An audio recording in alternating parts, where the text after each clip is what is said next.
5 people who were brave and sent in projects. And I am very grateful to you for sending in things. So this is Coven's. Do you want to set it up at all for us, Coven? Yeah, I think I should. There are no subtitles. Uh-oh. So I have to explain. All the kids in there are my partner's niece and nephews. Okay. There is a bit in there where they're only speaking in Japanese, but it's basically talking about what happens, and she'll explain it a little more in the English interview later. Okay. Yeah. All right. So we'll go with the flow. Yeah, I'll try to answer it. Okay. So it is 6 minutes long.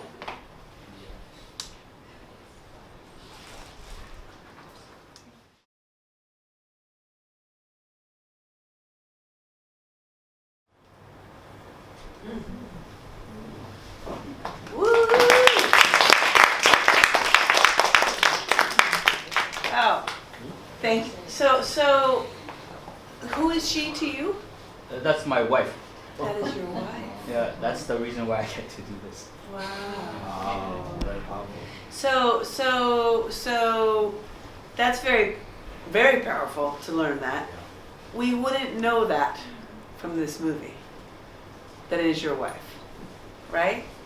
And I think that this is even more, it is more powerful and more moving to know that you, as the filmmaker, are married to her, right? Or with her, I don't know if you're married. But so I think about in the making of this film, this is the story of both of your struggle, right? And so what was so interesting to me, in the beginning, I don't speak Japanese, is the language that everyone is speaking, but the children are darling and having a good time, and then there's the moment when they're talking about playing Uno and she's sad. And I was like, wait, did I see that? Did I not see that? Right? Did everyone see that moment? Yeah. Some people saw it, some people, it was like moving in her just under the surface. And I was like, wow, what is this movie about?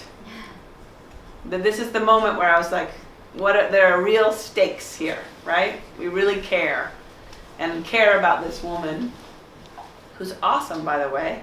Good job. She's great. And the reveal of this information of how hard everyone's trying to have children is very powerful when you learn how many miscarriages and how many times you've tried. This is like a really powerful piece of information. And she is really sort of remarkable in her both determination and pain, right? But I tell you, you have a even much more powerful movie if you let yourself be in the movie. Actually, that is my goal. Yeah. I realized through editing. Yeah. So one of the things I wanted to convey with this piece, not this piece, with this thing I want to work on, is the male's perspective or the male's inability to manage this, because that's my phobia right now. I can't. There's nothing. I'm not a doctor. There's nothing I can say that can make her feel better.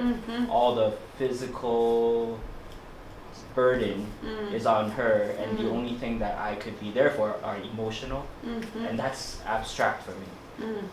And it's so brittle for her because her emotions are, especially because of all the medications, she's so on the rocks, and so there I feel like as a partner, there's no it's not like there's nothing I can say. But it's like anything I can do, it's like it doesn't amount to much because one little bump can affect everything. And so that's why I need to figure out how to put myself in a little more without being so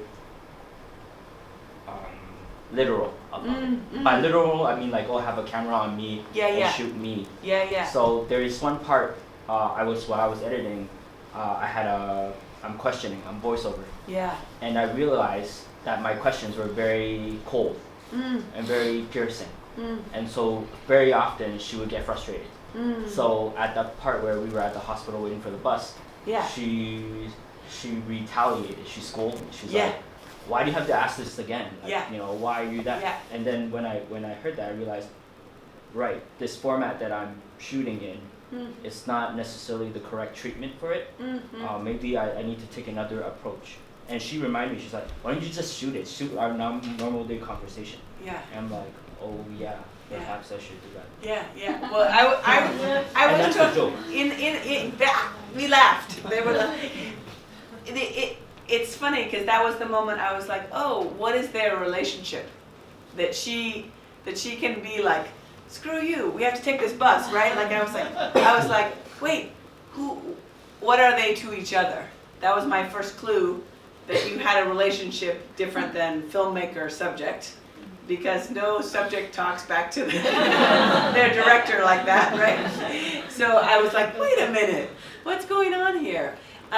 What I think is I think this is, you know, having gone through myself many years of trying to get pregnant, you know, I spent 5 years trying to get pregnant, and the children that I have are from egg donor, not my biological children. I went through very much this grieving kind of process, and I don't think I had to be on as many drugs as your wife, but it is like this crazy emotional process, and to go through miscarriages is an even more emotional process. And so what I think is sort of extraordinary is that you are using the filming process as a coping mechanism to help you both understand what you're going through, but you're both being quite brave to share it, because I think this is really, it's very intimate and personal territory that's very meaningful to people. And I think people do not understand how much families suffer in the journey to have children, and so I think it's like an amazing subject for a film. And I think that she's awesome. Like you want, like, we're with her, we want to watch her, we want to understand what she's going through. And the fact that you are learning from the process, it's like a reflection of you. I think in some ways, you may not need very much of you at all in it. In some ways, like this idea of yours of like the feeling you have of she's at the center of it and you're moving around it trying to figure out how to support her emotionally. If we simply know that this is your wife and you are the person filming, then it will change the way we look at the footage, right? And so if we were to watch it again now, it would mean a different thing to us with that knowledge, right? And the tiny moments of your voiceover or your speaking to her become interesting to us. So I would say in many ways, like, you don't have to try too hard to include yourself in it. You're already in it. You're in it in the way that you film it, and in it in the fact that you're trying to make it. But it's like you get to allow yourself to be in it. And in some ways what you're saying about your feelings of impotency in the situation is reflected in the filmmaking, right? Like you feel like you are not able in some way, but you are, I think you are able. What you are doing is doing something, making something with her, and you together, you're trying to figure out how do we navigate this territory. And you actually are in it together. And that's what you're learning through making the film. is that you're in it together.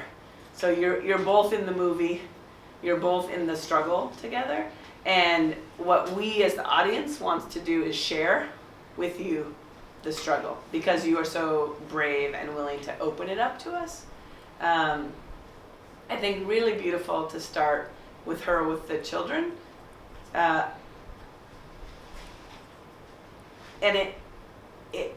we see how easy it is for her, and we see, like she loves to do this, she wants to do this, and then to meet the difficulty is like a really nice filmic structure to it. Do other people have comments or questions for Coven or thoughts? Yeah. How would those things be communicated, like that extra information? Right. That we're talking about? Well, there's many ways to do it, right? In some ways. So did you hear that? Yeah. Like, so how? I mean, sometimes it's just the title of a film gives you the guide, right? So for those of you who saw Cameraperson, we struggled for a long time. What is the title? And then we came up with this very crazy, very simple title that says you're oriented. It's not telling you what the camera person is doing, but camera person. Okay, and then you start and you say, this is the camera person. So there might be, if the title was, We Search for a Child. The we is in the title. We don't know who yet.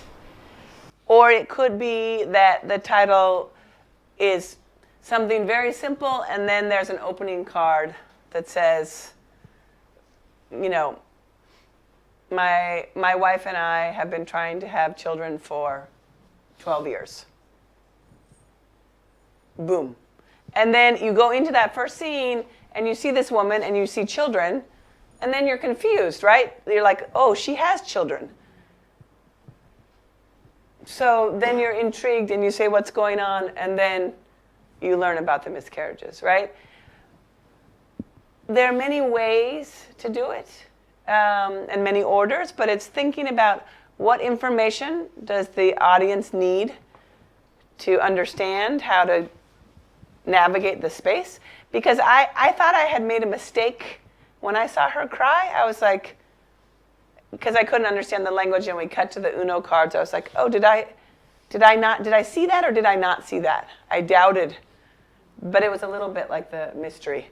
There was like a mystery under the curtains blue, and there was a mystery behind the door. The mystery, because she seemed so happy, right? And I think that's the thing that's really powerful and beautiful in this, is like she's trying to hold on to hope, you're trying to hold on to hope, but there's so much disappointment, so much grief, and then trying to work through it, right? So you're taking us on the journey of the two of you together. And so to think of it in those terms, that the audience is moving with you on the journey. Did anybody else have other thoughts? Yeah. This is so intimate. Are you comfortable being, like, if the film is finished, are you comfortable showing it to large? So I spoke with Akashi, and she, at first she didn't answer me. And then, because she's also a social worker, and then so she understands that what I'm doing is I'm trying not to exploit her. I'm just trying to explain something that's happening in society right now. So she's okay with it. In terms of there are women's group in Hong Kong, and through speaking with these women's group, she realized this problem is not just her own, and she wants us to communicate that as well, to share that experience. And if the finished product doesn't go out, I don't know. Yeah. I'm not sure, but I think it will. It's a shared collaboration. Yeah, it's a shared collaboration. Yeah. I want to show you all something. Give me a second. This will come back. It's Akashi, is her name? Oh yes. Yeah, so great. She's awesome. Give us our, you'll give our love to her. All right, let's see.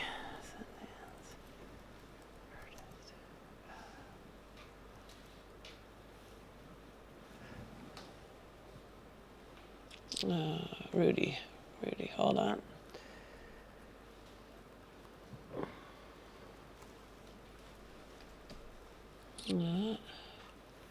Hold on.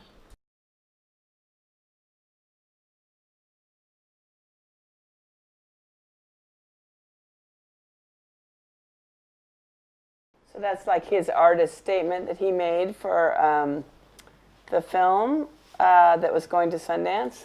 But did you all see the moment of the little girl crying? Right? So it's like a fraction of a sentence. I mean, a fraction of a moment. Right? I'll just play it for you again. So the mom's in prison serving a 15-year sentence. And the guy who's shooting is her brother, right? And where is it? Sorry, I don't know why this is giving it such a hard time. I love you so much. You have fun, okay? Okay. And the second that unfolded. That's it, right? Like, did you all, like, I don't know how many of you almost cried watching that. I have never had an experience. I saw this film at Sundance.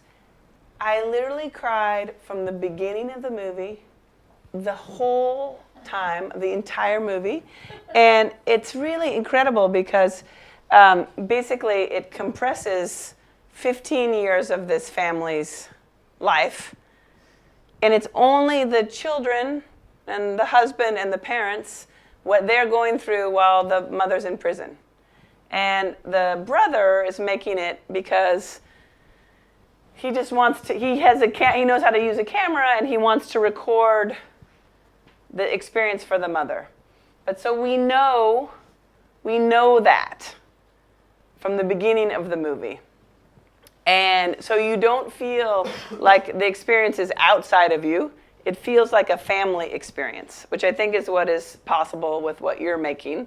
It's a family experience, what you're going through. And in many ways, what you're interested in is the emotional experience of it, right? And this is incredible to me, cinema, right? Like, it's literally like you saw that little girl's eyes just blink for a couple of seconds, and you feel all of this pain of this child trying to manage the fact that her mother's in prison. Now, if we didn't know that her mother was in prison for 15 years when we see this, maybe we won't even notice that we're seeing that, right? We have to have the context to be able to understand the emotional stakes. But back to your thing about truth, it's in there, right? You know there's immense pain in there, that little girl's managing immense pain, which is the same thing I saw with Akashi in the moment of the Uno game, right? You see it just like hovering under the surface. And in some ways, what's so beautiful about this film, it just only stays in the emotion the whole time. And it doesn't try to do much. It just gives you the context of, we are trying to, we've been trying. And then if the film is about the process of trying, that might be a really extraordinary film without trying to explain it, but just to see the process, right? So in some ways, it's like figuring out how to keep going through it, filming it, and sort of keep. So remember, I said the need. What's the need, right? So in this case, the need is the camera person wants to show to his sister, wants to show the children growing up. And then suddenly it becomes a film that's relevant to everybody because it compresses 15 years into an hour and a half, and you understand what the family goes through. So your need in this situation is to try to express on behalf of other people like how hard it is. So in some ways, it's like being in the difficulty, right? And then I have one little shooting tip for you. when you are doing, so the situation with the Uno game, when you have a beautiful shot and then you're panning over and then you're panning back, like, it's so interesting because I felt your emotion in that moment. Like, part of it was, I said, oh, okay, in the beginning he's panning back and forth, right? But I felt you searching and you feeling the feelings of her in the pan, in the shaky pan, when you panned across. And so I think what's interesting is just for you to notice in your shooting, you're present. Your feelings are present in the way that you're shooting it. And that will become something that we begin to feel, which is true also in this movie, how he's like, the way he saw that moment of the blinking of the eyes, right? So I think just trusting that your emotional presence is in the way you are filming. And sometimes it's distant, right? Like sometimes like with her in the interview with the like, will you consider adoption? It's kind of a fight between you in a little bit of a way, right? There's a like, how long is this going to go on is what you're saying to her. Can we switch gear and do this other thing? You feel that tension in it too. So I think just know when you're editing, there's like evidence of your emotion in the way that you're shooting. And I think that can be very powerful. So you just like trust that you are present, and sometimes your emotions are going to be pretty, and sometimes they're not going to be pretty, right? Like sometimes it's antagonistic between you, and sometimes it's easy, and sometimes you feel shaky with the emotion of it. And just to say, like, all of that emotion can be in the film, and that's what's going to make it meaningful for everyone. Woohoo! It's very exciting. Okay. All right. Who's going to follow that? Oh, Akashi. All right, so we're going back to here. Back to here. Thank you, Coven. No, here. Okay, the next one.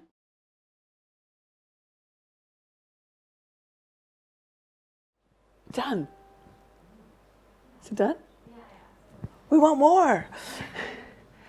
Tell us about this. So I'm really interested in stories that transcend a human lifespan. And so my last piece was about stories that were passed down in pictures and meetings about the earthquakes and the tsunamis down in the Northwest. And then this other story that really haunts me is this when you're young, and when I was young, I always had the sense that where area I lived was unsafe, and no one would ever talk about it. So this other story that I'm really interested in telling is about how as a young girl, you're aware of this violence that's, that there's something, but no one ever, you're too young to know about it. And then so in nursery rhymes and things like that, so your friend's documentary about the relationship between humans and animals, a lot of my work I'll bring in fable or a piece of an ancient story or because we have these stories that transcend human time that we never seem to get past. So I guess my challenge right now is that there's so many personal stories. It's nice that Coden went before me because there's so many personal stories you can tell, but I'm always trying to think about, in my last documentary, there were personal stories in it, but I'm kind of stuck in the vastness of human space. So that's what this is feeling stuck in this howling wind tunnel of the warnings of human violence throughout time. How that feels when you're young. Well, what's so interesting about it was that certainly this is a case where the title gave us a guide, right? And the title is, so for those of you who couldn't read it, my mother said I never should, ... right? So it's an incomplete sentence, and we don't know if we're going to get the answer to it or not, right? Which is something we experience. You hear in the whisper, okay, there's a ... So that's the setup, right? Are we going to get the reveal or not? Is the question. And in a way, you're trying to evoke that state of like, there's something, but you don't know what it is, right? And I think what was interesting in the sound was that the sound was like a beautiful, interesting sound, and then it started to reverberate in a way where it was piercing and uncomfortable. So you're like, ooh, that doesn't feel as good as it felt, right? But it did stay, it did rest, it did ultimately remain in abstraction, right? Yeah. We don't know what the thing is, but we certainly imagine, because it's a mother and a little girl, or a girl, we imagine perhaps the kind of thing that it is, that it's in the realm of the body, in the realm of sexuality, in the realm of violence, but we don't know. The first thing that comes to mind is that, and it's sort of obvious, but that, you have a 4-year-old child, and you're trying to figure out, how do I tell her about the world? How do I keep her safe? What do I, like, even now you're like, what she's doing with her mouth is to close her mouth, right? Yeah. There's like these things you don't want to say. Yeah. So there's like a really beautiful and interesting tension here of like, you don't want the world to be what it is. I have a very strong memory of, it was with my little child at the playground, and he was really into like firemen and police, and then there was a protest going on, a Black Lives Matter protest, and all these people were yelling at the police. And my son said, "Why is everybody so angry at the police?" And I just like burst into tears of like, oh, I don't want to have to tell this kid about racism and that the police are this, and I was just like, oh. he's like, it's okay, mommy. They're not yelling that loud at the police, right? But there was sort of this great contrast between. So in a similar way to what I'm saying to Coven, I feel like you're trying to figure something out about what you don't want to be true about the universe and the world, what you do need to tell your daughter, what you don't need to tell your daughter, what you need to protect her from. So I think what might be interesting is to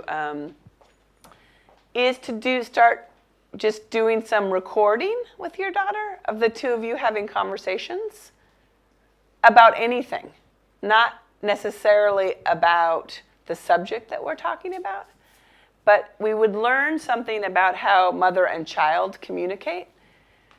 And that could be like a sort of a beginning of a new piece of material with this that grounds it in the specificity of that relationship. And, like what we're talking about is like, you don't know if you want to make something personal. You don't know if you want your daughter to be included. But I think what might be interesting in the same way that we're talking about with Coven is that the material becomes a mirror for you to understand what you're interested in. So it's like right now you're in a collecting mode. You're like in a gathering kind of mode. So that might be one interesting place to start, is just like recording some of the conversations where you see like the language of a 4-year-old and the language of an adult. Those are two worlds that are trying to meet, right? And what's interesting is I think sometimes we resist doing things because we don't know how it's all going to fit together. But this is like a fleeting moment, this moment of her being 4 years old and the two of you having the kinds of conversations that you're having now. And I can promise you will never regret recording the conversations. You may or may not use them in a piece. And what I love about you is like, you're always thinking of like, but wait, I don't think this works for me. How doesn't this, like, you, right? Like, but you're like thinking, but you're in the realm of like, you're imagining all it can be and the critique of it and the, right? And in some ways I feel like that will be very useful to you in the edit. And that's what you're showing here is like your capacity to edit very complicated ideas together. And what I would say now is like, gather more. Just like gather more. And for example, I had to, it's like very challenging thing to decide, like, are you going to talk to your children about, like the possibility that they could be abused sexually by a stranger. You're like, how do I talk about this? It's a very hard thing to figure out how to talk about. And so you don't want it to happen to them. So part of you is just like, we'll never talk about it. It doesn't exist. We'll just say, don't talk to strangers. But you're like, that doesn't work, right? So, but then I started going and finding these different books to read to the kids. Whoa, they're so hard to read. Like some of them, you're like, I am never reading that to a child. And this really interesting experience of like reading, like I literally like read this book out loud to see if I could read it out loud to the kids. And then I was like, I sort of stopped. I couldn't do it. So it might be interesting for you to find some of those things and try to read them and then speak at the moment where you can't go forward. Like I think that sort of just actually exploring the what can be said, what shouldn't be said, what will be said, and then you've got silence, you've got music, you've got words, and you start to play with this territory, right? But for right now, you've got a setup and you don't have a reveal. We don't really know what you're talking about, right? No. And we're interested, but we won't stay interested forever unless we have more of the elements that we know that we're playing with, I would say. And then you got to read this book by Claire Massoud that just came out. It's a novel, and it's all about these ideas. It's her most recent novel. You'll find it. It's really good. Fantastic. There's a need here, right? Oh, yeah. There's big stakes and a big need. Just going to find you the Claire Massoud. Claire Massoud's a wonderful writer, and she wrote a great book that is about a competition between a woman who's a mother and a woman who's an artist. But let's see, what is it called? The Burning Girl. It's called The Burning Girl. Check it out. Okay.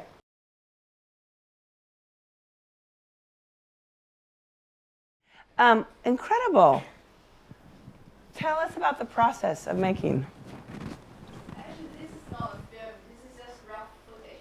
I just want to share this because as one with the subtitle and one with Yeah. some of us understand, but for you kids you don't understand Chinese. Yeah. I'm just curious that when you don't understand it and when you understand it, Yeah. what does that make the difference? Yeah. That was great to show the two. So I just put the footage. Well, I mean, it's visually stunning. It's like something you've never seen before, and the transformation of the body is just kind of mind-blowing. The combination of the way it's lit and the movement and the perspective on it, so completely visually absorbing. I didn't care what was being said. I didn't care that I didn't understand. And it was in some ways kind of exciting to not understand and know there was more to learn. And then in the second one, when I could understand it, I think in some weird way I was less interested in it. Because for me, then not dissimilarly from Tess's, there's like, we're being given part of the information, but we don't know where it's going. So I like it in some ways, like with no context in the first one. It was just being completely fascinated by the almost pure abstraction of the body. And then when I had the words, then I was like, oh, there's a story here I'm supposed to understand, but I don't understand it. So that was, I don't know if people had, those of you who understood it, did almost everyone else could understand it the first time? So for those of you who just watched the first time and then, what are your other responses? Well, growing up, it's really interesting because it really struck a chord. I feel like a lot of like classmates I knew, their fathers were always gone, especially a lot of my like Asian classmates. Their fathers were always in Asia for business, and the moms always raised them. So it's like this notion of the tiger mom. You like notice even in the notion the father is like largely absent. So it's such an interesting piece because I think it speaks to this like entire generation of like kids, not just Americans, who like have this like they love their fathers, but it's weird. Like you're just like, what are you to me? But like material, you provided me with material goods, but like this support. So I don't know. I was really the first part. It's such an original vision. It's like I've never seen the body look like that, and I haven't seen the body move like that, and the out of sync between the light and the body was just like really interesting. Other people, other responses? Maybe Yeah. I can share a little bit first. Yeah, sure. Because this is like a contradiction of a stage in my life. Because I was a dancer for 10 years professionally, from 2008 to 1998 to 2008, and I quit and retired from dancing. And the next 10 years I was a bit lost. So I was invited by a dance festival in Guangdong, and they gave me these two girls, and they were doing some kind of Mongolian dance. Actually, this is Mongolian dance, if you don't know it. Like, they were wearing costume and they were doing their shoulder things. Yeah. I was not interested anymore in the form of just dance. So that was like the beginning of, I had a lot of chatting with them. I spent most of the time talking with them instead of making dance pieces. So that was like the time I realized that I'm interested in something else and to share with them about their stories. Or rather, I don't know, their body could tell some story, maybe that's good. So I brought them to the toilet. So it's just a little small camera. Yeah. And a toilet light. No way. Woo! It looked like you did an incredible studio setup and you're very sophisticated. Wow. It's nothing at all. Yeah. It's something. It's not nothing. It's something. Wow. And is this their story? Yes. Yeah. I think it's just remarkable, and you have to find that bathroom and do all of your, go back there and take all kinds of people into that bathroom. Really, really interesting. And I think that I don't know. I think you're onto something great, which is you understand how bodies move, and you understand how the body relates to inner feelings, and you are showing the rest of us how this can be, right?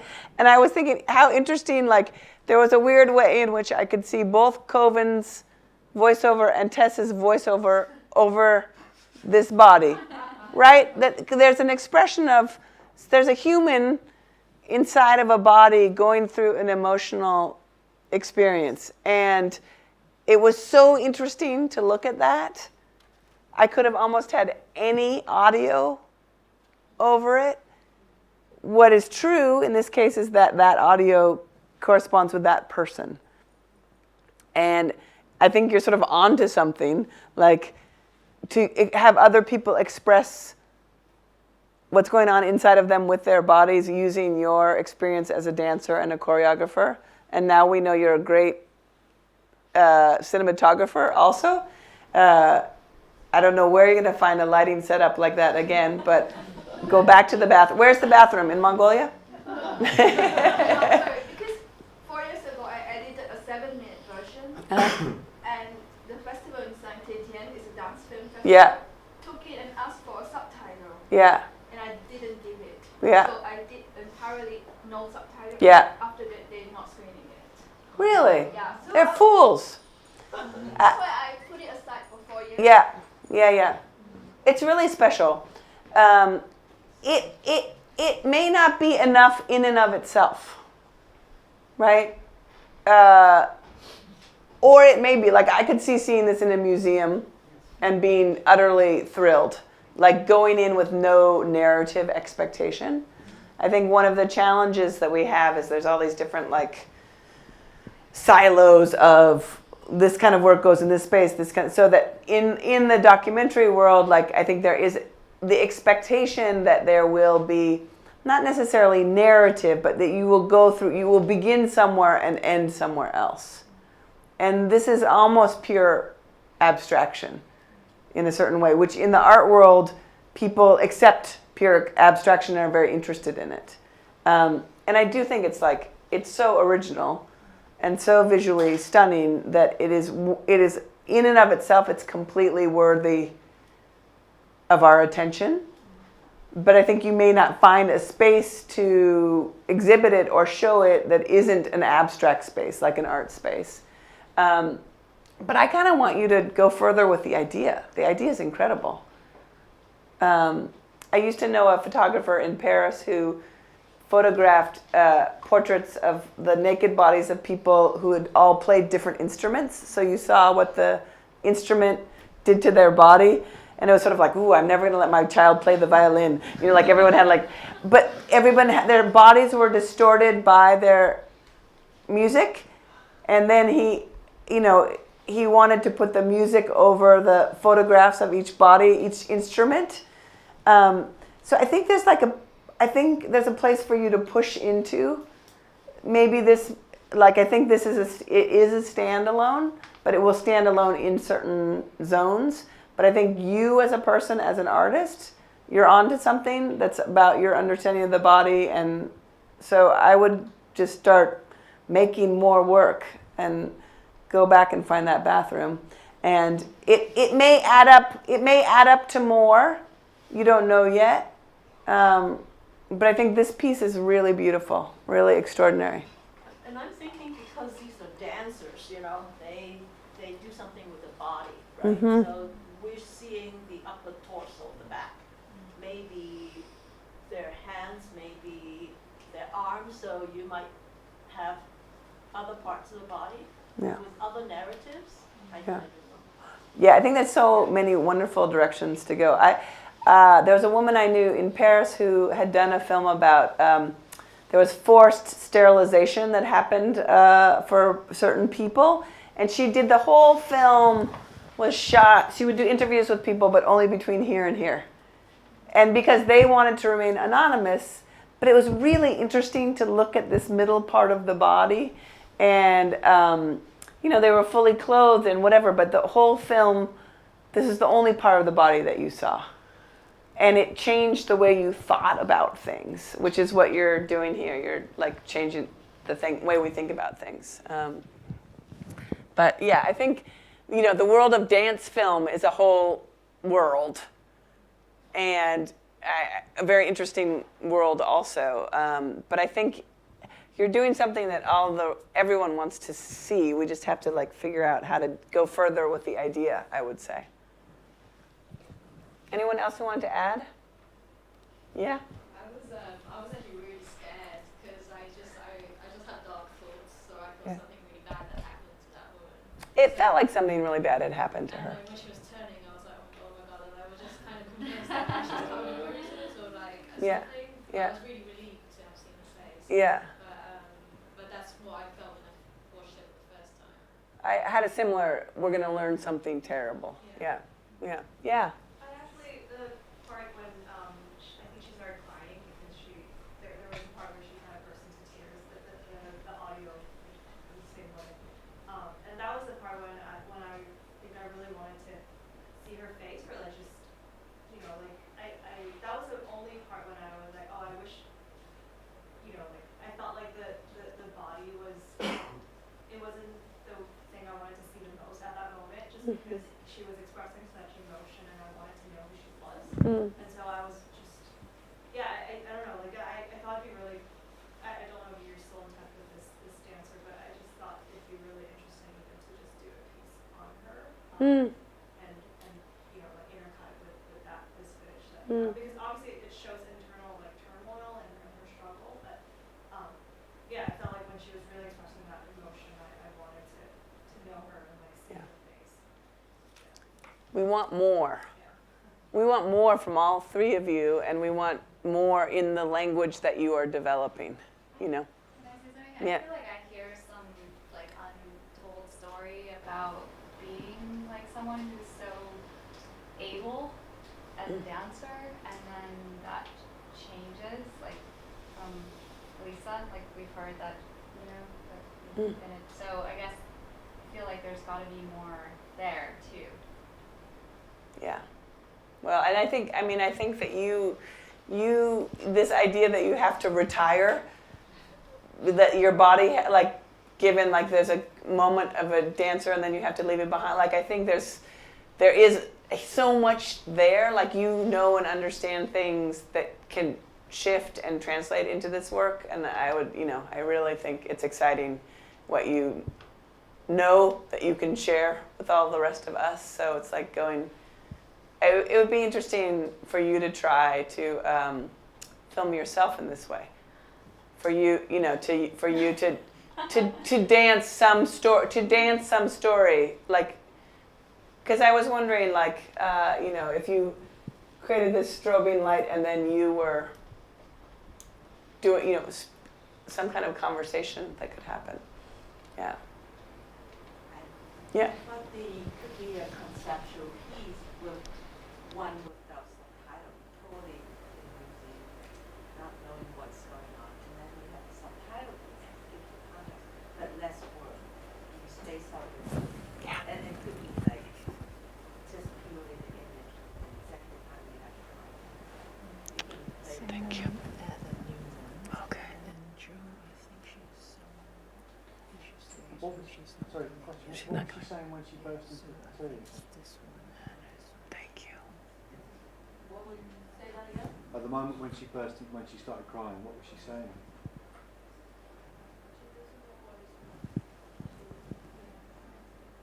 She was saying like that she always has to tell other people that she has a really good father.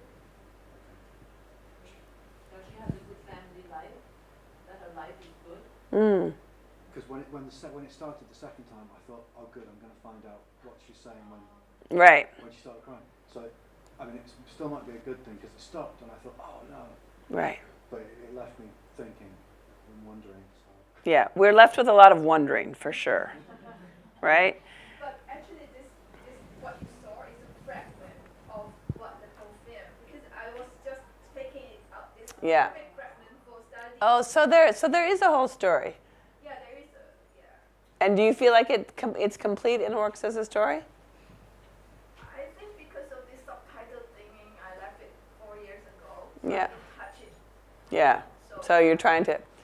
It has a lot of value. I don't know where you're going next with it, but like come back to it and get back to work. But maybe make something new. You know, maybe like play with it a little bit. Yeah. I don't know if this would influence the integrity of the piece because you actually found the dancer to interview again and use their voice. But what No, the same dancer. Yeah. Not the same dancer? Same Dancer. That's what I mean, right? Like if you had it dubbed in another language. Because I feel like with the subtitle, I'm being told what's happening. There's not enough imagination for me. Like with, I think everybody can, majority, we're liking the first one more because we're imagining stuff. Where there's a certain tension that's happening. Whereas the text adds a little bit less, or sometimes a little bit. It's interesting. Yeah. I mean, I definitely in the imaginative space, it was more exciting to me. But I don't know how long that would sustain. You know. But it's interesting. Yeah. I saw a really interesting documentary. It was about a refugee who had escaped, you know, got sort of like escaped the country that they were leaving and got into, you know, basically they got to a refugee camp and it was a really kind of dehumanizing situation and the subject didn't want to be filmed.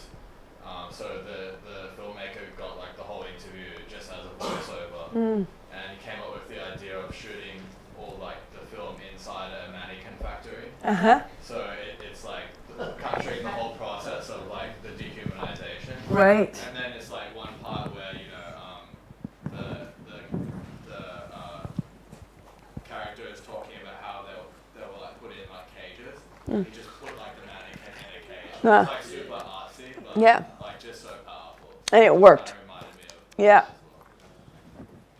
I mean, I think that, like, back to this idea of literalism, like, none of us are interested in literalism. We want to, like, there to be space for us to think and imagine inside of things. But also, we have to keep being pulled forward in the story, right? Like, and it doesn't have to be a conventional story. It doesn't have to be in order, but we want to, it has to keep adding, right? And at a certain point, if it stays in a static place, and that's the question with this. I don't know how long the original piece was, whether it can sustain it or not. But AAA plus, right? Okay, Henry, let's do it. This is a film I shot, but I'm not the director. But I shot the whole film, and it's one very, I mean, kind of odd, now out of normal, because it's a real film, used the film to shoot it, Super 16, and we have super low budget, actually, and we have, we pay like, it's shot in 2 days, but we have only enough money to pay 1 day of camera rental, so the rental house gives us a very good deal, giving us a camera later in the day, and then we shoot it for like a day and a half. With the film, is most of it is donated, over 10 years old. Oh wow! All Oh wow! outdated film, all old film. Some film are over 10 years old. Wow! So I actually doubt when I shoot it. You don't know you're gonna get anything. Also, Oh my God, I'm excited to see. Okay, here we go.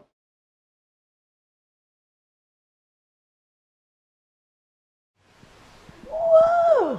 Okay. Woo! Okay, I can't believe you shot all of that in a day and a half. Yes, all of that. Yeah. Wow! In the end, there's low light in the forest, so I had to speed up the camera to have a longer exposure, 6 frames per second. Yeah. We asked him to act it very slow, but he had to get that hair cut out of it. You were asking a lot of that man. Yeah. He had to eat a fish. Yeah. He had to eat a fish. You asked a lot of all of the actors. Hair getting cut off, talking to fish, eating fish, taking off his clothes. And he was the art director. He built the bow and arrow. That bow and arrow really worked. And so what I think is fascinating about this is like almost every single one of your images is completely worth looking at and like very visually surprising and sort of whole into itself. The film itself makes no sense to us, right? It contains it has private meaning. We at least the way I experienced it is like I'm deeply interested in like what someone is trying to communicate, but I don't ever learn what is trying to be communicated. There are very specific intentions, but I don't know what is wished of, right? Like what is the emotion that we're finding? What is the narrative? What are the connections of these people? How do these images fit together? And I'm curious for you whether you feel like you expressed what the director hoped for. Is this what, like in the film that I showed you earlier about the animals, in many ways, I couldn't understand the director's intention, and I was doing my best to understand how they would bring it together. Did you have a similar experience? Right? Because you only roll a few notes. And actually why the art director became the chief actor, because the chief actor didn't show up. Yeah. Well, very committed to the enterprise. So we asked the art director, and he agreed to Yeah. act in the film. Yeah. Yeah. So that's how. Well, I mean, I think this is like really interesting. I don't know if people agree with me or disagree with me, like or people have other comments, but I think it's like you created really interesting images. The film itself is a film that leaves us bewildered, right? And I would say with the project I worked on for Linda, in many ways, if I had understood better her project, I think that maybe I could go further in bringing a unity to the story through my image making in some kind of way, because I think I ended up using several different visual languages, and some of them were literal, some of them were abstract, and in some ways it doesn't quite hold together in the way that this doesn't quite hold together. So I'm sort of, what I'm interested in is like, how do we get out what is our internal abstract intention, right? That we don't even quite yet understand. Like the two of you both have projects that you don't quite yet understand what they're even about. And then you collaborate with a cinematographer, and the cinematographer is struggling to express your vision, but you don't quite have a vision yet, right? Like that's the struggle of it in a certain way. What kind of conversations did you have with the director besides what? Just told me it's a fine art film. It is a fine art film. It is. Yeah, some pencil scribbled about man with a fish. Right. Right. So why did you want to work on the job? Because you got to go to the coast? It's introduced by another director friend, Yeah. Jessie. Mm-hmm. She introduced me Yeah. to this, and she needed to do that. Yeah. And nobody can help her because she wants to do Super 16, and, Yeah. and nobody know how to Yeah. roll the film. Yeah. I mean, there's some really incredibly memorable images in there. I love the image of the blonde woman on the boat with her hot pink. That's great. She looks great in that. Yeah. And I like her nose. The nose shot too was fantastic.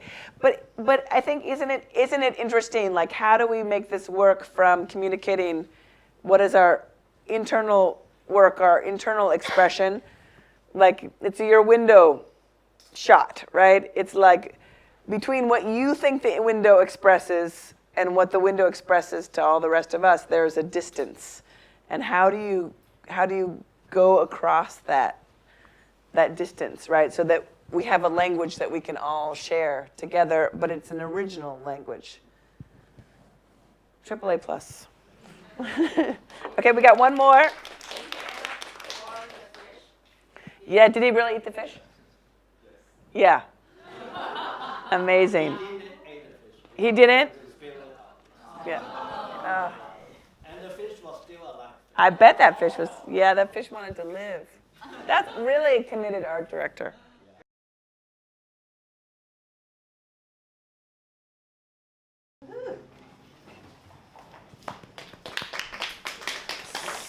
So, he's a really amazing character.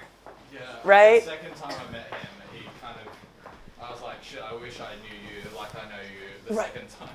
Uh-huh. Yeah, because, it turns out he came to Hong Kong wanting to be a martial artist and a stuntman. And he's trying to become a science fiction writer. Yeah. And he's just the guy that kind of made me realize after I edited this, I was like, partly why I want to do this film is I feel like news networks like Bloomberg dehumanize people who work in finance and people who are talking about technology often like dehumanize. So like the big challenge that I want to, and having been a business journalist, it used to really piss me off that editorial directions were often stuck in this format of also dehumanizing these people.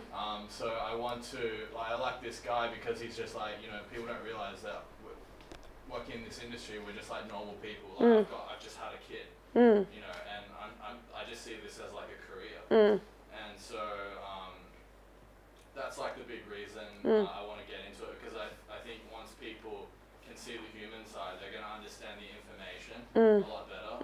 Now it's kind of like it's dehumanized, it's sensationalized, it's complicated. Right. So who wants to, dig deeper into what cryptocurrency means? Yeah.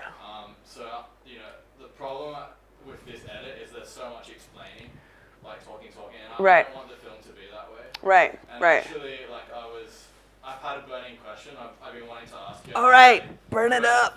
Yeah. Because I've been looking at like other extreme examples of like humanizing subjects, like popular shows like Chef's Table, right? Or like where it's like really about the person. And I'm like, okay, is it possible for me to kind of use this approach with these people? Yeah.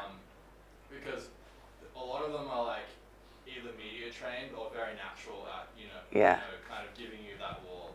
Right. And it can easily become like a regurgitation of hundreds of articles that they read on a daily basis. Yeah. So it's nothing new. Yeah. So like I want to break through that. Yeah. And then figure out like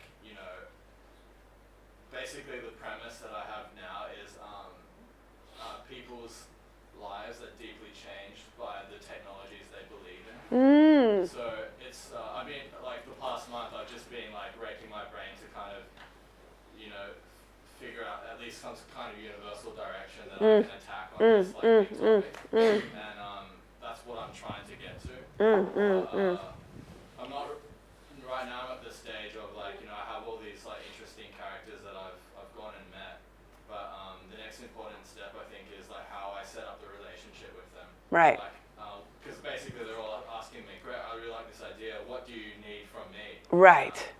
So the next thing that I say is like really important. Yeah. I'm not sure exactly the best way, but. Well, I mean, what's fantastic about it is like you have so much desire around it, right? Like you're filled with desire in relation to this subject matter, and it's a subject matter that like none of us understand at all, and you have a point of view about wanting to make it, to open it up, sort of crack it open. So I think that's like the first sort of exciting news is like you are really passionate about it. It's an area that very few people understand. So like, yay, right? Like it's worth you making something because we need your understanding and you have this really strong desire to make something. I think what you've got and you understand the challenge of is like, you've got these like complicated, elaborate systems that are really hard to describe and then and hard to visualize, which is sort of the story of the Bitcoin. It's a plastic thing like that embodies that problem, right? And then you have like people as characters, right? And you're sort of let me explain what I mean by that. Like he's just like, there's just a world of emotion there, and we all laughed at that moment when he said, oh, right, I remember when, right? And that there's a sort of a feeling of he was dismissed and overlooked, and now everybody wants to deal with him. I told a few people here earlier when I worked with Michael Moore on Fahrenheit 9/11, and we were standing in the corner with the camera, and there were Congress people running away from us, and Michael said, this is the way I used to feel in high school. And it was this great sort of like insight into his character on one level, which was like that moment. But then also for me, it was this realization of like, oh, he's comfortable not being liked. And that's very useful and very interesting in the work that he does, right? And so that there's a sort of, this guy's got a both of like, I'm an outsider, I've been disrespected, I'm gonna be respected, but I'm also in this thing that is happening outside of the regular channels. So, in a way, he as a person is like this incredible, as a character, he shows many parts of the problem or the situation, right? And I think the question is, it's interesting the way you describe it, because I see it in this material too, is there are intentions of yours that are at odds with each other, right? So you've got the creepy, scary music, and we're like going forward into something that's dangerous and universalist, and it's just buildings and there are no faces. And then you're showing us the face of this guy, but we don't know what how you feel about him. Is he serious? Is he not serious? Should we take him seriously? Should we not take him seriously? Is he the one we're identifying with? Is he the one So I think that, like, in some ways it's like this big three-dimensional thing that you're looking at from all these angles, and you're giving us all these different tones, right? And so it's sort of back to Tessa's thing in a way, like, it's like you gotta start, like, it's like gathering the pieces. How are you putting together these pieces? And I think your position in relation to it, some of it is reactive to your old situation that you were in, which was, this is business journalism and you have to do this way. And you're like, I'm not doing it that way. Yeah. So you're like, part of it's reactive and part of it's grounded in your own perspective and needs. And so you're doing things that counter purposes to each other, right? Yeah. So in some ways, I think it's like getting clear with how you really see the situation, the people, and what is the nature of the relationship. Some of you had said earlier, like, that I haven't talked a lot about working with Laura Poitras and working on Citizenfour, and like this is all very relevant to everyone here. And the thing that's really remarkable about Laura and the way that she works is that there's a consistency to approach. And so one of her main goals is if she'll think about a situation in the world, like the war on terror, and she will think, who is at the center, who is the human that is at the center of this problem or dynamic? And how can I be close to them and do observational footage of them living through this moment in history? So that's sort of the goal. She talks about this idea of primary evidence, right? That she does not assume that she knows what is the right thing. She does, I would say, understand there's systems of power that have different, weights. So a government has a different weight than an individual, then a different weight than a whistleblower, then a different weight than a prisoner. But she believes there are complex human beings in every situation. So if you can sort of get to the human that is in the center of this really complex situation, you will learn more about the moment that we are in. So if we think about what we saw yesterday, the death of a prisoner thing, her first impulse is, I want to make a film about an innocent prisoner in Guantanamo. And then when she's in Yemen, she has the person who introduces her to Osama bin Laden's bodyguard. So suddenly, this wish of hers, how do I get close to the people who are living in the middle of the dilemma? She realized, I can't get close to a prisoner who's inside of Guantanamo, but I can get close to this person who's living in the center of, you're not Osama bin Laden's bodyguard anymore. What are you doing, right? Like, and that's The Oath. And maybe I'll show a little bit of The Oath. Has anyone seen The Oath? Maybe I'll show the first. But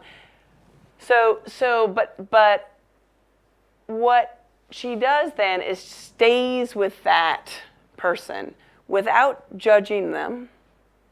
And in some ways, it's a very mutually respectful agreement of, if the person is going to be involved in the film, she is constantly renegotiating the consent and sort of saying, like, will you let me film you in this situation, right? And then the person agrees, and then It happens, and she's not judging what happened. She's just filming it and then adding another piece and then adding another piece. So in the case of Citizenfour, it was like she wanted to make a film about how technologies are changing the nature of surveillance and what it means for all of us. She didn't know who is at the center of that. She doesn't know how to get to the center of that. At the time when we started working on the project, she assumed that Julian Assange was at the center of that. So she was working to get access to him and to get access to WikiLeaks and to gain that trust, and that was very difficult to get. And she got that, but along the way she had to learn many things about encryption and how does it work and meet different people, like the people in Tor. And so she learned all these different things. And at the same time, she was being detained all the time at the border because of the film she'd made in Iraq. And she didn't want to become public about it, but at a certain point, she was getting worried, like she wouldn't be able to continue flying. So she knew Glenn Greenwald's work, and she was like, I'll do an interview with him. And that's the interview that Snowden read, where he said, oh, this person can identify with me because she's experiencing what happens when the global net closes in on you. So she doesn't even know that Snowden exists, right? But she's sort of step by step, now she's learned how to do encrypted things, but it turns out Glenn Greenwald had nothing encrypted, so Snowden was trying to reach Greenwald, couldn't reach him, so then he reaches out to Laura. So it's like the center came to her, right? Because she had no idea how to get to the center, but she's just moving towards it. And then, Snowden was like, I don't want to be filmed. Like, I'm in the middle of doing this thing. I'm doing it to get the information out. And she just, in this very simple way, was like, there will be a before and after to this. You're in the before this information becomes public to the world. And you are doing this historical act. We don't know what will happen after, but if I document this moment, we will understand what it is to be an individual being brave enough to risk your life to share this information with all of us.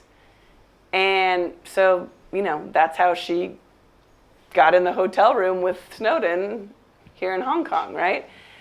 But she could never have imagined that she would be making that film, right? But she was making a film about this huge idea. But the whole thing was like, how do I get to the people at the center? So why don't let's look at The Oath a little bit.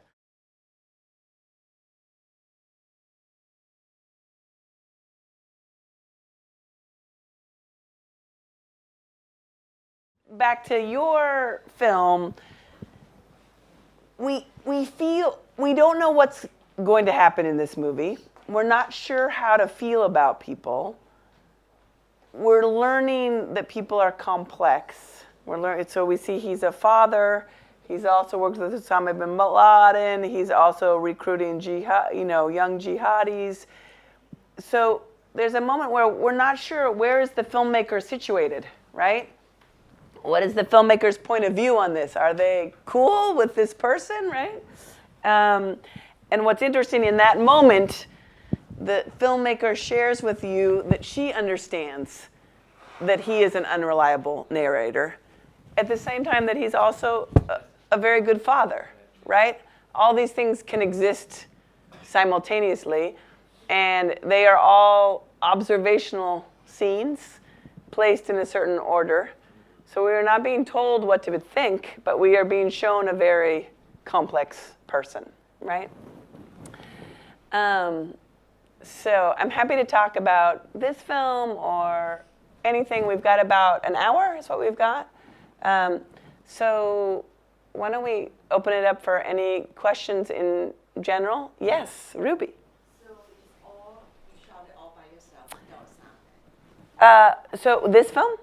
No, this film this is how I met Laura. So Laura was in Yemen shooting with Abu Jandal, and the pre-trial hearings for Salim Hamdan were about to start. So she had never met me, and she called me and she said, would you like to go and film in Guantanamo? And I said, yes.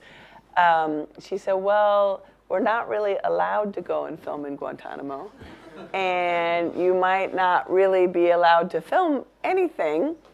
And I was like, okay, well, that sounds very interesting.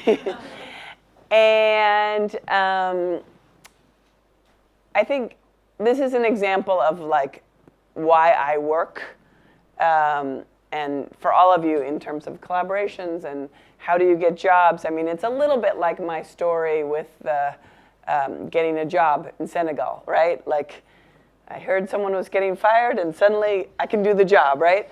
So when she said to me, I don't know if you'll be allowed to film anything, I said, oh, that's great. Do you know the work of Trevor Peglin? And Trevor Peglin is an artist who finds ways to film things that are impossible to film.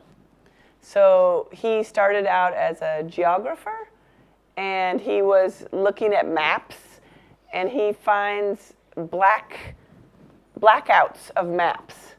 And he says, what's this? And so he gets in his car and he drives to the edge of the space. And in fact, what it was is a classified black site in the United States where it's, no U.S. citizen should know what kind of intelligence work they are doing there. So he got a very long lens of a camera, and he took photos that are very beautiful abstract photos that look into the classified space. And so his work, he does work as an artist, but it's always around the edge of what is classified. So immediately when I talk to Laura, I say, wow, you got to check out the work of Trevor Peglin. Like, he photographs the things that are impossible to photograph, and maybe I can do this in Guantanamo. So this first shot, remember the first shot of the ocean? That was sort of a strange composition. When I got to Guantanamo, we were, and this is known, but we were misrepresenting while we were there because it was not accepted by the American government that anyone be making a documentary there. So we were saying that we were working for journalism, we were working for NPR, and we were going to make something for NPR. And we had a deal with NPR. They said we could say this. So they were always asking, well, what is the thing you're making for NPR? And we'd be like, well, we're not really sure. But so basically what I was doing was I didn't do anything. Once I was there, I was doing everything the US government allowed me to do. And so they didn't allow me to film in the trial. They didn't allow me to film many things. So I was thinking like Trevor Peglin, okay, they say I'm not allowed to film this camera, and I'm not allowed to film Nancy, and I'm not allowed to film that. So then I would frame exactly in the center of all of those things. And that would be my shot. And we had a military minder with us. And he'd say, why are you filming that? I say, so I was collecting all of these very strange images, like the ocean. They were not allowing me to film the edge of the coast. So suddenly I frame it in a very different way than I would ever normally frame something.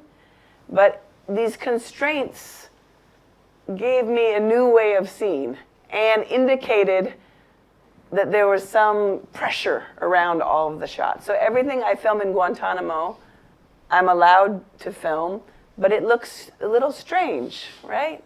So it starts to create this atmosphere. So it's not just artistic for artistic's sake. It's artistic connected to the meaning of you're allowed to do this, you're not allowed to do that. But so anyway, I filmed in Guantanamo while Laura was in Yemen. And then I went to Yemen and I filmed all of the, she had put a camera in the car of Abu Jandal. So then all of the shots that are like driving shots and the city, I filmed all of those things. So it's cut together between him driving in his car and all of the things that I'm filming in Yemen. So this film is really made up of little tiny pieces. Laura stayed in Yemen for a year and a half, and I think she filmed 4 hours of footage with Abu Jandal. And he was he's always changing his mind, whether he wants her to film or not, and she just would wait for him. And I think almost like everything she filmed is in the movie. So it's those pieces plus the pieces I was able to film in Guantanamo, and then that, I don't even know how she got the secret document that is the beginning of the film. Someone gave her this tape, I don't know who, which is it's supposed to be classified, of Hamdan. And so little by little we built this film, but she always wanted to think of it like it's kind of like a thriller, you know, which is the way also we're thinking about Citizenfour in a way. It's a thriller. We don't know what's going to happen, but we are gathering the pieces that we can gather. So when you were filming, you don't know what they were talking about, did you? So you were just, you were shooting mainly by instinct when they were talking. So Yeah. How you move your camera, where to pan. Yeah. Yeah. Well, I mean, I think it's this thing that we all do around what we notice, right? Like I've been noticing your relationship to your hands all day, right? If I was filming you and I don't know what it means about you, but I know it means something, right? And it is revelatory of your person. So I always think like bodies, like up here, Tessa's got her leg is like this, right, while she's sitting. Bodies are revealing things going on inside of us. And so when you film, right, it's like you're looking at body language. It's like the thing I said to you earlier, like if I was filming the conversation of a fight here, I don't need to see the person who's yelling, I can hear that. I know that someday the translation will come, but in the meantime, what I'm getting is this other thing, right? I'm playing with my hands. I'm paying attention to my hands, right? I'm chewing on my fingernails, whatever I'm doing. And then this goes with the sound. But it's like you read the body, and there's some story being told. And you'll get the words later. But a lot of times it's like trying to look at the peripheral, sort of to notice these moments, like notice when Akashi is like about to cry, when she's playing a game with the children. I couldn't understand the language, but we all understand that emotional language, right? We all caught the moment of the little girl crying, and it's very subtle, but this is what we do as humans. We pick up on each other's subtle signals, whether we understand language or not. So when you're shooting, you're not really just looking at the viewfinder. Right. Yes, so your eyes are like, yeah, observing and looking at the larger. You're listening, right? Remember we said you're listening at the same time that you're shooting. And, you know, if you're shooting with a tripod, you can lock off a shot and then look around. If you're holding it, you got to be able to hold, and then you can let your eyes move around, right? So that's that thing of finding the way that your body is centered, but your eyes can move. And sometimes you can look with your camera, right? And then make a decision. Do I want to stay here? Or, oh, that's really interesting what's happening over here. I can go here. Or I really got to get there fast, right? Yeah. Yeah. When you have Yeah. Laura. Yeah. Yeah. How much about the film she will say to them? About her point of view, or? I think she'll say a very similar thing of what I said to you about her, that she's interested in what is happening to the United States post 9/11 and what is the war on terror, and interested in how it is affecting you as an individual. That's it. And that's true, right? So in a way, you can say to anyone involved, I'm interested in this moment in history and in cryptocurrency, and I'm interested in how it is impacting your life. That's it. Because in some ways, you don't know more than that, right? And that is what you're interested in. And you will honestly reflect that in your film, right? Because that's interesting to all of us. And to not have so strong a point of view, I know this person is wrong, or I know, right? I know I can't talk to you because you did this. That's not what she's interested in. But certainly, I mean, I think what was amazing was when this premiered at Sundance, nobody clapped. Nobody knew what to think about it, and nobody knew whether it was okay to like it or not. And then it got good reviews, and then the next day it was standing ovation. But it was really interesting. It was like early, and Bin Laden was still alive, and people were just like, I don't know how I'm supposed to feel. And was the film sympathetic? And there were a lot of, to him, there were a lot of people who wanted Laura to make a really clear film that said the US government is wrong and there shouldn't be people in Guantanamo. And they were angry that she hadn't made that film. People had a lot of really strong feelings. And now I look at this and it's like, it's a document of a time, right, that has passed. Which is true of all of her movies in a way. Yeah. Did she get like legal trouble? It turns out she already had legal trouble, which we didn't know. She was being stopped at the border. We didn't know why, but when she was in Iraq making this film called My Country, My Country, she was not staying in the zone that Americans were staying in, the green zone. She was just going into the city. And she was filming with an Iraqi doctor. And she went up on the roof of his building, and she was filming. And an IED went off in the neighborhood somewhere. And there was an American soldier who had been taking pictures of her on the roof. And he told the US government that she knew the bomb was going to go off and that she was filming. And so in secret, there was a grand jury case brought against her. She didn't know, and people came and testified against her. And they were trying to decide, is she a terrorist, is she not? So this went on for 6 years, but she didn't know they were holding a case against her. So this is why they were detaining her at the airport and all of this.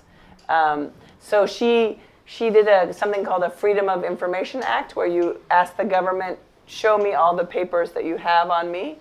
And it detailed all of these things in the papers with certain things blacked out. But so she was already in trouble before she started making this. But yeah. So Laura doesn't speak the language. Arabic, yeah. So she would wait until end of the day to get the translation. Yeah. So she's just going by instinct. Yeah. Yeah. What God said. Yeah. Yeah. Yeah. Yeah. Because you spoke earlier about making a film around the subject, but Snowden or other whistleblowers, they never wanted this to be actually with regards to subject, because it would stay in the way of the information to get it out. So how much person is needed when it comes to these kind of topics?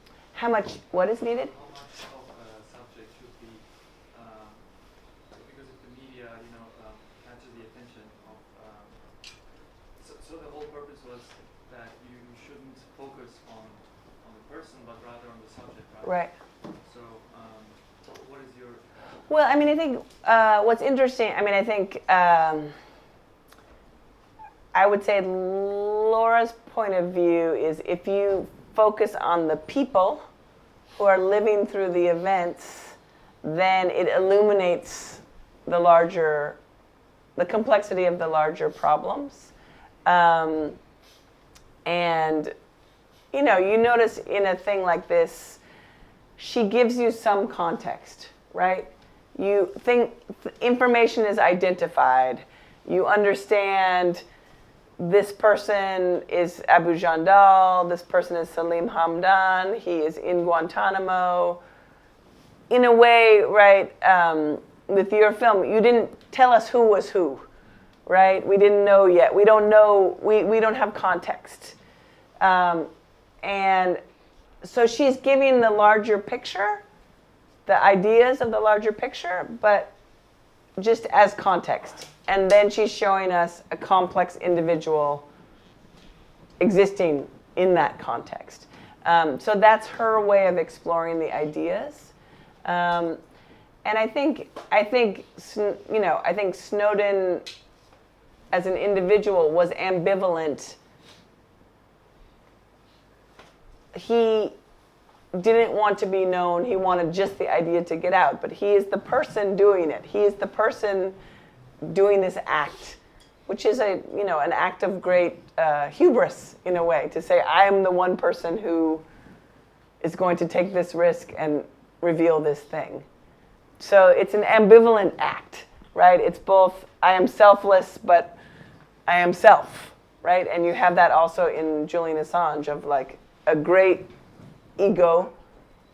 At the same time, he is supposedly doing ego-less work. So there's tension in that, and I think she's interested in the tension of all of that, right? And also Abu Jandal, that he's a great dad, a liar, worked for bin Laden, abandoned bin Laden, is giving interviews to the New York Times and 60 Minutes, he's doing many things that are contradictory. And she's letting all of those things coexist, right? Someone else over here had a question. Yeah. Yeah. Yeah. Sometimes she would just sort of back off and wait. And so when I went to Yemen, I met him, and wow, I've never, he started out the conversation being so nice to us and so kind, and then suddenly in the middle of the conversation, he was saying he was going to take all the tapes back, and it was like terrifying. It really felt like, oh, we're going to walk out this door and be kidnapped. He was a very volatile person, and Laura is really calm. She's just really calm. She just waits things out. And she's also not a pushover. So she's giving off this very calm, strong energy, but she doesn't ever reveal information unless she needs to. So when you say what did she say to people, it's just, I'm interested in cryptocurrency. I'm interested in how it's affecting your life. And then she shuts up. And doesn't have some big conversation over dinner about her opinion about cryptocurrency, right? You let the other person talk. And she can do that for years. There's there's all kinds of things people don't know about her. She's very private. I'm the talky one in the family. I have a couple questions. I mean, you just kind of joking said, oh, I could get kidnapped, but did you have any kind of security in place? Well, in that case, I mean, she had a producer who was a wonderful Yemeni journalist who really knew, was a very credible, amazing person who knew his way around. And then she had another producer who was a Yemeni human rights activist who, was sort of in opposition to the government, but knew lots of people, and he knew where we were. Like, he knew we were with Abu Jandal. But, it would have been a little dicey. It was a risky situation to be in. And it was risky that Abu Jandal had decided he wanted all the tapes back. I mean, he had changed his mind, and Laura was like, no, I'm going to make something that reflects what we have filmed together. There's no reason for you to want to take these tapes back. She was just very calm about it. But you didn't, for example, just like kind of walk freely by yourself? No.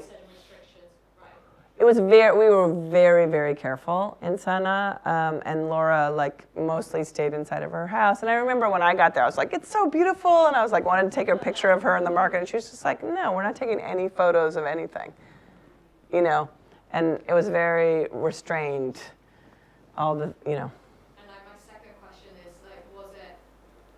did you have any difficulties filming as a woman?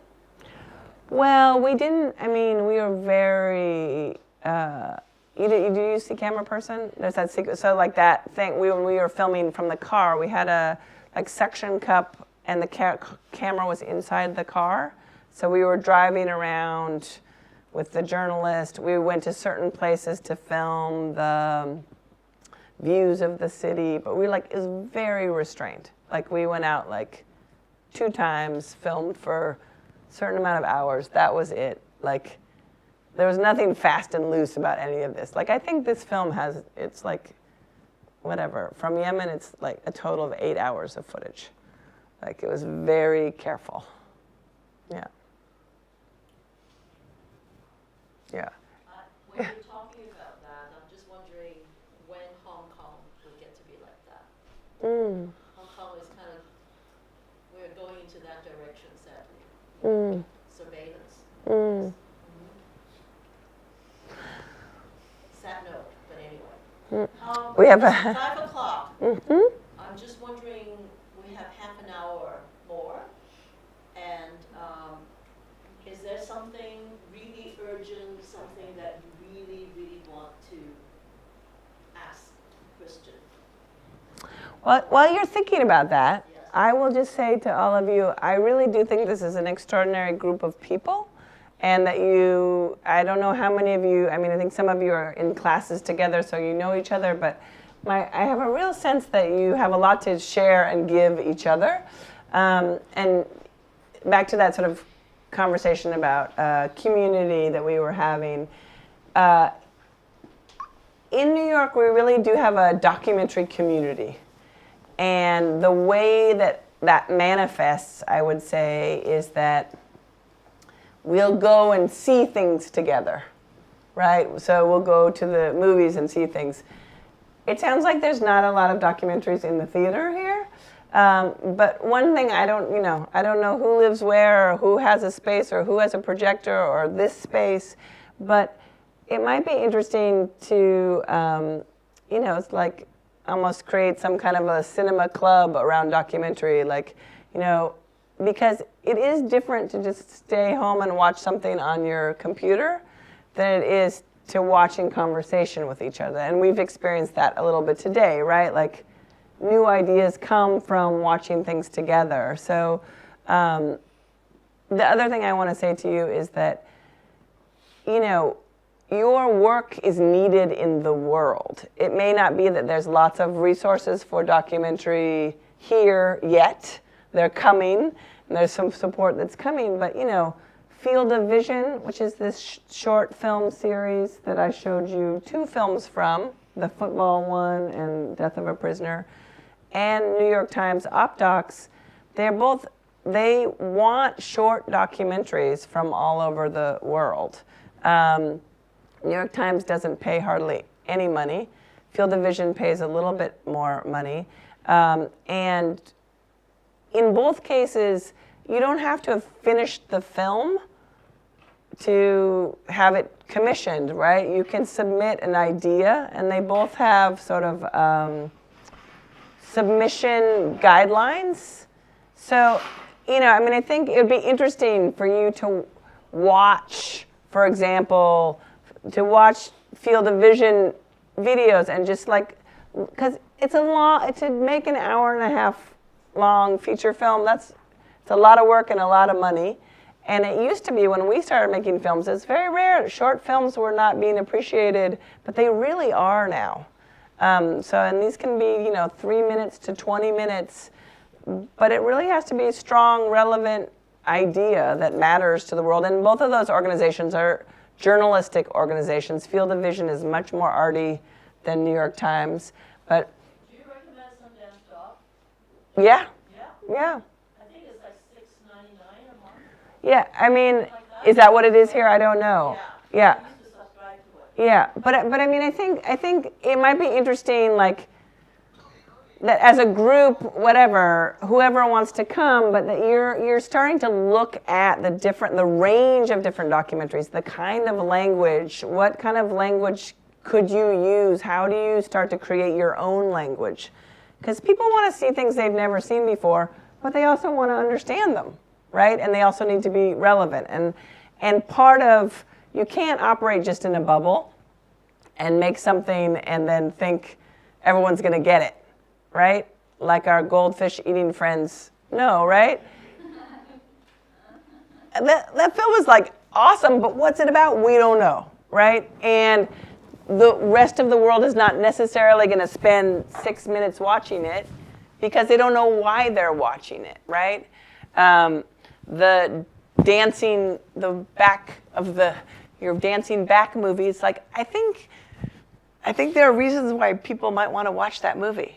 It's not there yet, but I think it could get there, And so each of your projects, I actually think people want to see those films, but you're going to have to figure out, and part of how you figure it out is showing it within a set of sort of safe people that you're experimenting with. Yes. I love him. What else? Tired you out. You have no more questions. Here's one more burning question. Over the period of time, you must have first-hand experience with a lot of this contact with events that happens. So you might pick up some negative energy, like maybe sadness, angry. Yeah. Yeah. Yeah. Well, did you see Cameraperson? Were you there for? That's how I dealt with it. You see Cameraperson, and you will see that you're absolutely right that.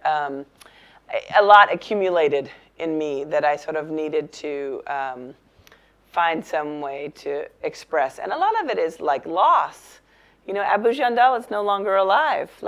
These people disappear and you have these very intense, close relationships with them and then you don't see them again. And how do you manage that? Or you go to one more place where children are not being treated well and it makes you so angry,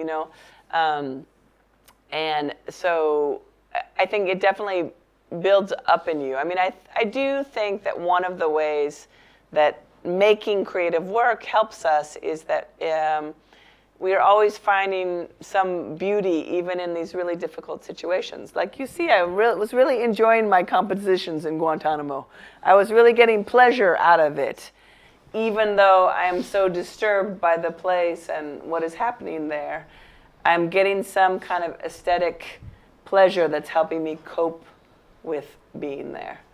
So I think that's part of it for me, is in the process of searching how do I make meaningful images, I'm helping myself deal with all of the emotional feelings. But please watch Cameraperson and you will learn more.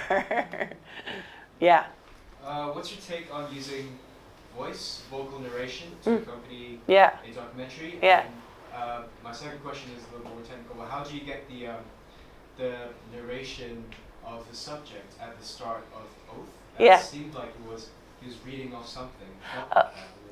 In the classified video, in that part where he's talking about Salim Hamdan, hello, welcome. Have you been here?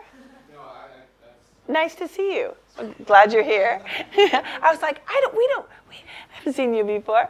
Who are you? What's your name? I'm a student here. My name's Ryan. Right. Hi, Ryan. Nice to meet you. Glad you came. And you didn't see Cameraperson either. Have you seen Cameraperson? You got to see Cameraperson because it has no voiceover. And I went through a whole period where, so it's a feature-length film that I made about my life as a camera person, and I had a whole version of it where I only did it with voiceover.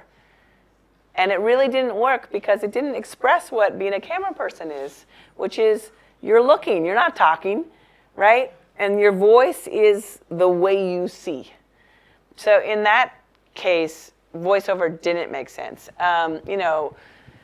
With Govin's film that he's making, you could not ever have any voiceover in it, but only have the moments where you are occasionally talking to your wife in the conversation of the film. I think each film calls for a different relationship to voiceover.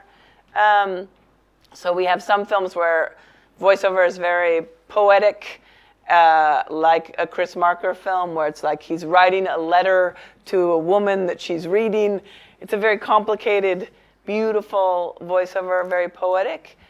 And then other times where a voiceover is just giving simple facts. I think in that it was an interrogation, is what you were hearing. It was like he was being interrogated by a soldier, and it's the actual direct tape of what happened. So he's being charged, right? Like everything that he says matters. So I think that's why the way he is speaking feels so strange, because he's being accused of something and he is trying to make his answers, as carefully as possible. So but it was not written. That's the way it happened. But I think it's an interrogation, is what it is. But I think like voiceover is this incredible element. It's a piece of filmmaking that can totally change what material is, like Badlands of Terrence Malick. I don't know if you've seen it. There's voiceover the entire movie.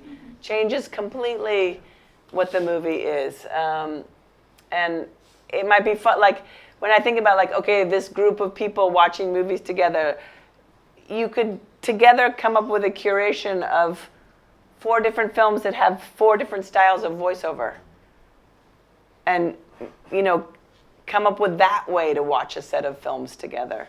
Because I think there's like really different experiences and really different interests here, but like maybe if you organized it in some surprising way, like we're looking at films that deal with sound in a really interesting way, or voiceover, or so that everybody is learning new things about possible techniques of making films together.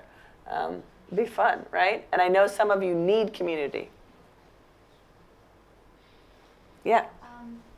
I work with 17 or 18-year-olds, a lot of times boys, who are really excited about technology and stabilizers and things like that. Yes. I've gotten some really crazy films coming my way where like the stabilizer is like kind of zipping all around. And so when you showed us at the beginning, like kind of your body stance and the way, I was just curious, like is that pretty consistent? Like when you do handheld work, are you really relying on your body, or do you use these? I try to have the least material possible. Yeah. Because then I can move in every direction. If I have a whole big Steadicam mount on my body, I can't move, right? Right? Yeah. But like in the thing I showed you of all these sleepless nights, like he wanted it to flow. That was the language of the film. And you've seen that several of the films I've shown you have been very composed, very still image, right? Both The Wound and The Gift, and a lot of things in The Above or still. But I didn't have a tripod for all the stuff of Above. I was just using the rice bag on a rock, and right, there was no tripod there ever. Also, her camera has a very long zoom compared to a gimbal camera, only about 3 times zoom. Yeah. So she could punch on the balloon anytime she wants. Yeah. You know, so Yeah. it's very powerful. Yeah. Even that small JVC is very Yeah. powerful. Yeah. But then Machine. when you're working with the zoom lens, you have to have very steady hands. Right. Then it's yeah. Yeah. Or the rice. Or the rice bag. Oh, look at this, a dog that's arrived. Woo! We've had a whole cinema of dogs. Welcome. Do you want to introduce yourself to the crowd? Sure. Hi, everyone. Yeah. My name is Sharon Fast. I'm a lecturer here at the JMRC. I lecture in media law. This is Hag Out. Oh, wow. What does that mean? You just get... Oh, my. Oh, it's a snack? Everybody loves it. That's hilarious. That's such a good name for a dog. Thanks. Thank you for letting me join. I'm sorry to interrupt. No. We're very glad to have you and your tasty little morsel. Yeah. Sorry, I just wanted to go back to. Yeah. So I find that when I shoot things, it's very literal. Like it's really, I don't know, just like things happen and go. So what I did when I was shooting Akashi and her niece was like maybe it was a happy accident that my emotions was in there. Yeah. The chase. Yeah. I feel like that is my one mode. Yeah. And I don't want it to be that one mode. Right. Because if I was shooting something else and it ended up using that movement and the technique, then it disrupts what I'm trying to say. Yeah. Well, there are many ways you could have shot that scene. So this is the scene where Akashi's on one side, the two kids are on the other side, and you were here, and you panned between their two conversations, right? So so here's the table. This is Akashi. This is Akashi. This is the niece. Here's the Uno cards, right? So you were here, and you were going like this. So this is a 2-shot or 3-shot, right, with everybody in it. You're only getting profiles. What you can do is this is how you remember about sound, right? Like you've got a shot here.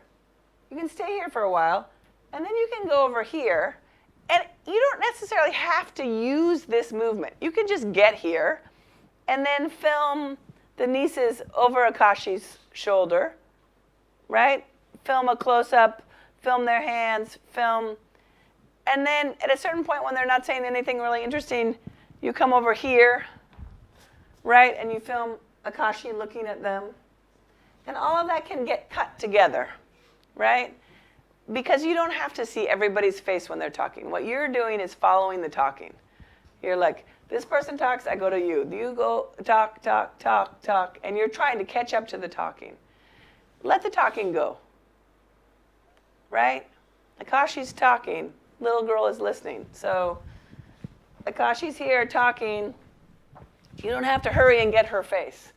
Just let her talk for a little while and be on the girl's face. Because you're hearing it. You're letting the sound drive you as opposed to the image. The sound, you've got it, in principle, if you're recording well. Does she have a wireless microphone on?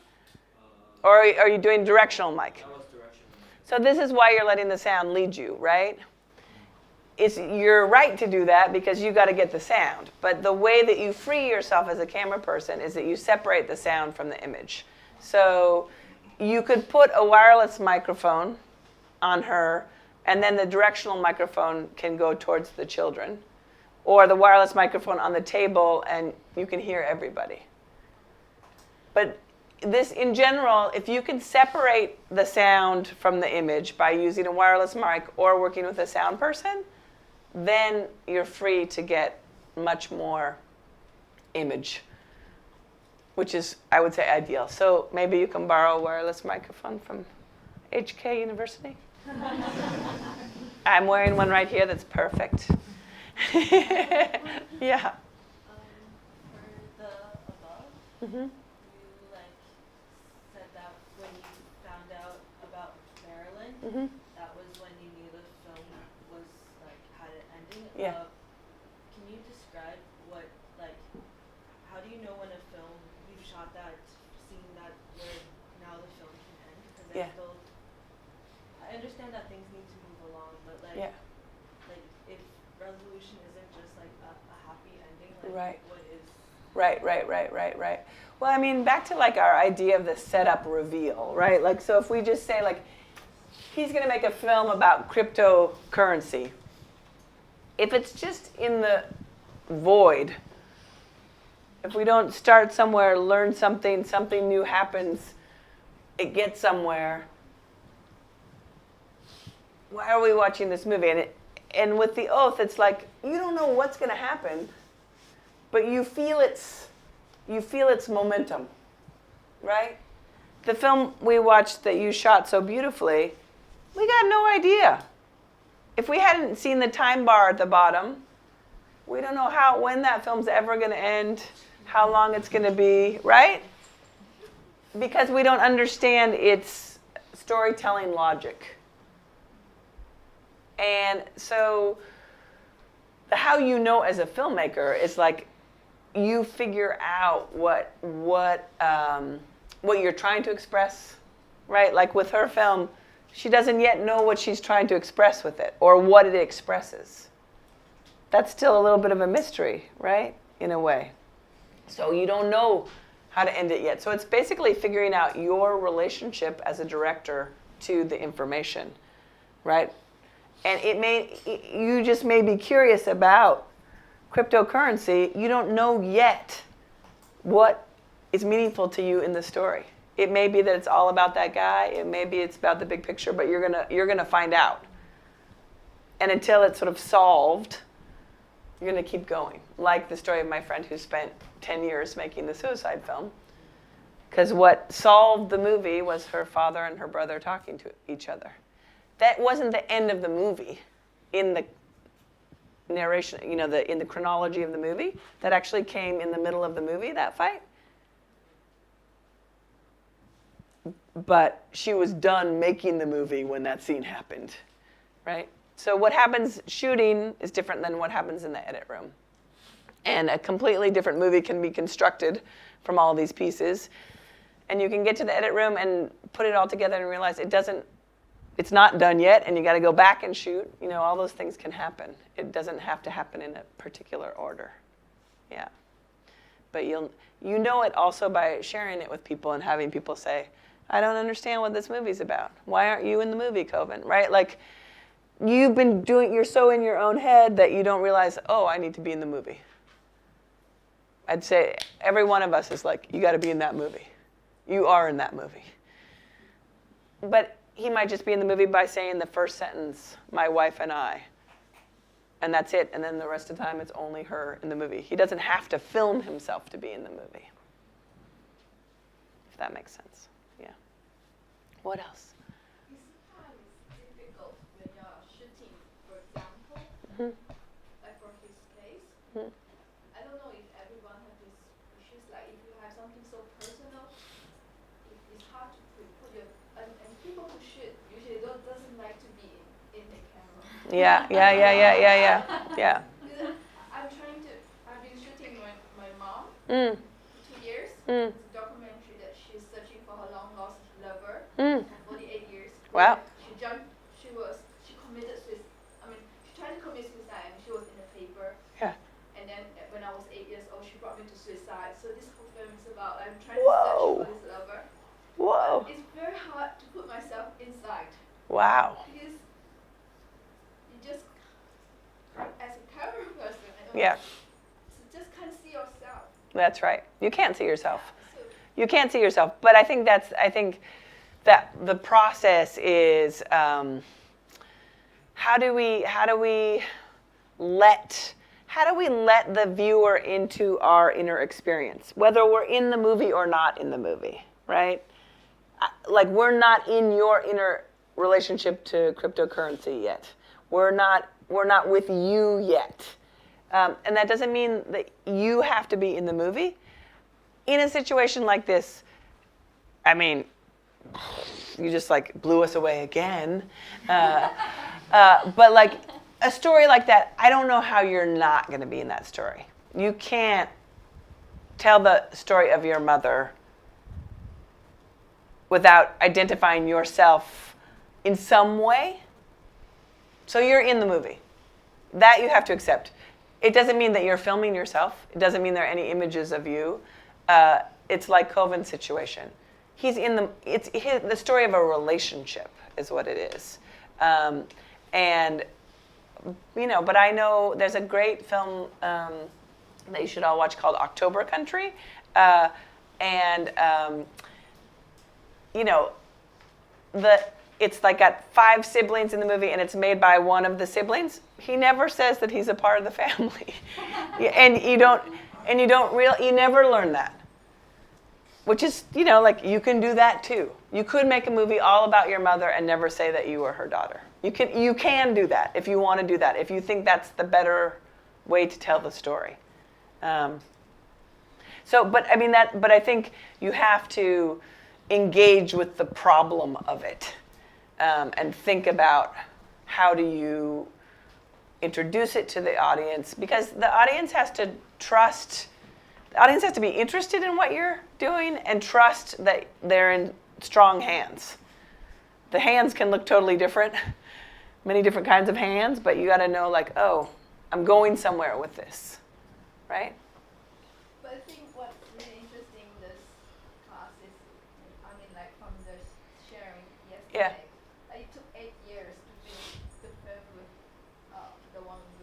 Yeah. Really inspire me. Yeah.